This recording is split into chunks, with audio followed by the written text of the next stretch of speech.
14 अक्टूबर 1956। आज का दिन डॉक्टर अंबेडकर को मानने वालों के लिए है बेहद खास। जानेंगे इस खास वीडियो में।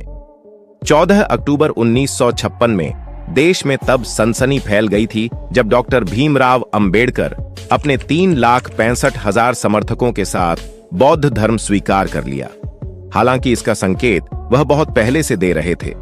वह हिंदू धर्म में जाति व्यवस्था के कटु आलोचक थे।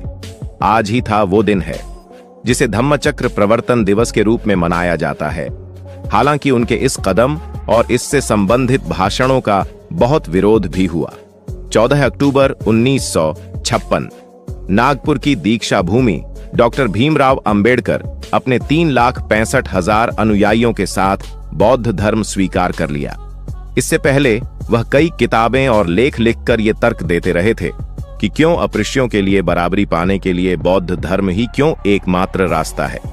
हालांकि इसके कुछ समय बाद डॉक्टर अंबेडकर ने अपने अनुयायियों को बौद्ध धर्म में प्रवेश दिलाया। ये बात हमेशा बहस का विषय रहती आई है कि डॉक्टर अंबेडकर ने ये कदम आखिर क्यों उठाया। इसे समझने के लिए राजनेता और समाज सुधारक डॉक्टर भीमराव अंबेडकर के 1935 के एक भाषण पर निगाह डालनी होगी। ये उनका बहुत आक्रामक भाषण था। तब डॉक्टर अंबेडकर ने पहली बार जबरदस्त भाषण देकर नीची समझी जाने वाली जातियों को बहुत कुछ सोचने पर मजबूर कर दिया था। उनका यही भाषण इसके करीब 20 साल बाद हकीकत में बदला। इस भाषण में पूरे समाज की पीड़ा और भावना छुपी थी। उन्होंने इस भाषण के जरिए लोगों को झकझोर दिया था।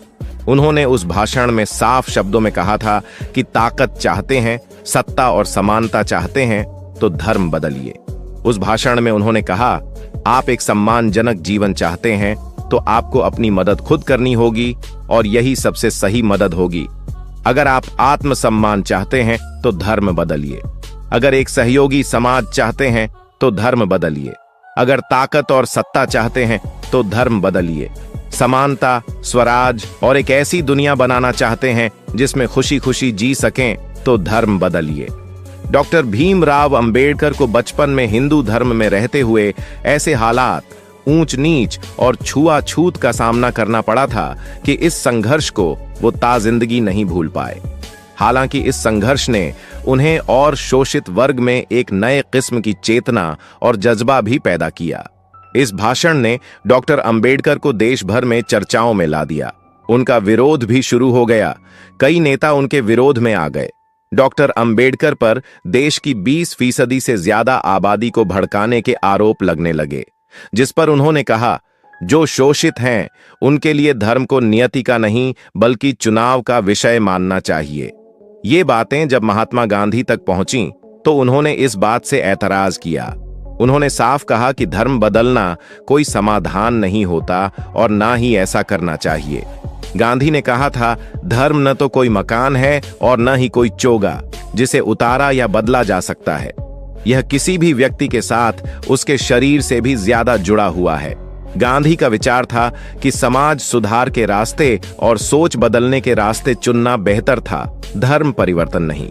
लेकिन डॉक्टर अंबेडकर कट्टर जातिवादी हो चुके और पिछड़ों का हर तरह से शोषण कर रहे हिंदू धर्म से इस कदर आजिज आ चुके थे कि उनकी नजर में समानता के लिए धर्म बदलना ही सही रास्ता था। मैं हिंदू 1935 में ही डॉक्टर अंबेडकर ने इस वक्तव्य के साथ हिंदू धर्म छोड़ने की घोषणा कर दी थी। लेकिन औपचारिक तौर पर कोई अन्य धर्म उस वक्त नहीं अपनाया था। डॉक्टर अंबेडकर समझते थे कि यह सिर्फ उनके धर्मांतरण की नहीं बल्कि एक पूरे समाज की बात थी। इसलिए उन्होंने सभी धर्मों के इतिहास को समझने और कई लेख लिखकर शोषित समाज को जागृत व आंदोलित करने का इरादा किया। लंदन के गोलमेज सम्मेलन में महात्मा गांधी के साथ मौजूद डॉक्टर अंबेडकर, गांधी जी के साथ डॉक्टर अंबेडकर के वैचारिक मतभेद ताजिंदगी बने रहे। वो गांधी जी के सबसे बड़े आलोचकों में गिने जाते थे। साल 1940 में अपने अध्ययन के आधार पर डॉक्टर अंबेडकर ने द अनटचेबल्स में लिखा कि भारत में जिन्हें अछूत कहा जाता है वो मूल रूप से बौद्ध धर्म के अनुयायी थे।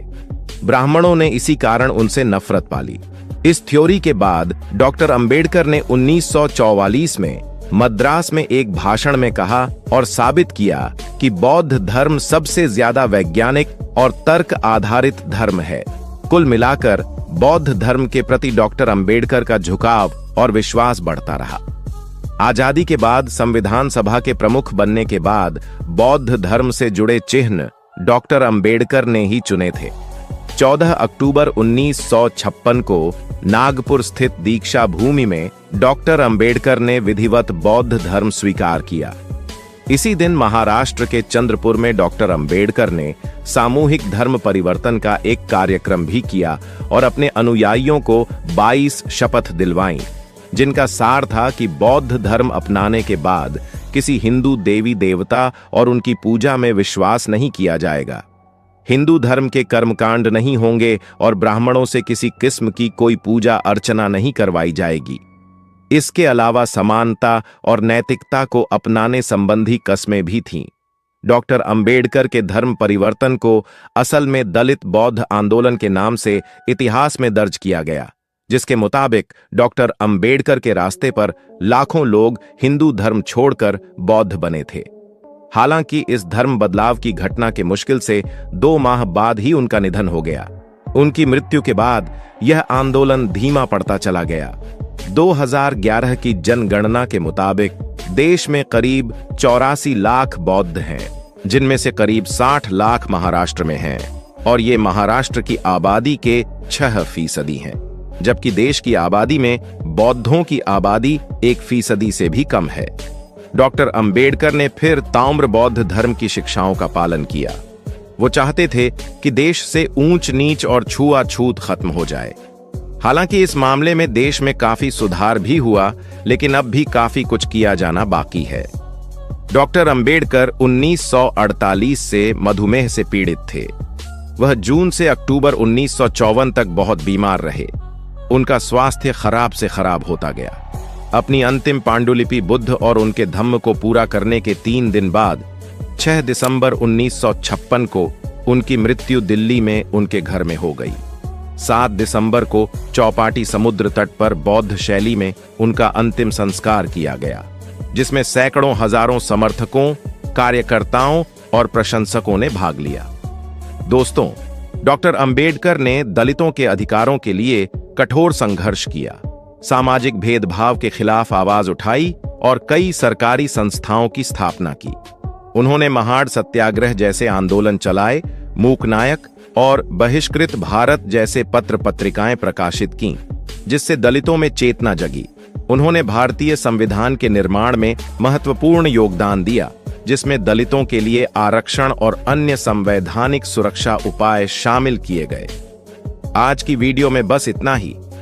यदि आपको हमारे द्वारा बनाया गया यह वीडियो पसंद आया हो और आप चाहते हैं कि हम बाबा साहब के इस मिशन को आगे बढ़ाएं, बाबा साहब पर बनाया गया हमारा ये वीडियो कैसा लगा, आप हमें कमेंट करके जरूर बताएं। दोस्तों, आज की वीडियो में बस इतना ही। इस चैनल पर मैं सिर्फ बाबा साहब के जीवन से जुड़ी छोटी बड़ी सभी जानकारी लेकर आता रहता हूं। यदि आप बाबा साहब को पसंद करते हो और इनके बारे में और अधिक जानना चाहते हो, तो वीडियो को पूरा देखने के लिए धन्यवाद। उम्मीद करता हूं आपके विचार भी बाबा साहब की तरह अच्छे होंगे।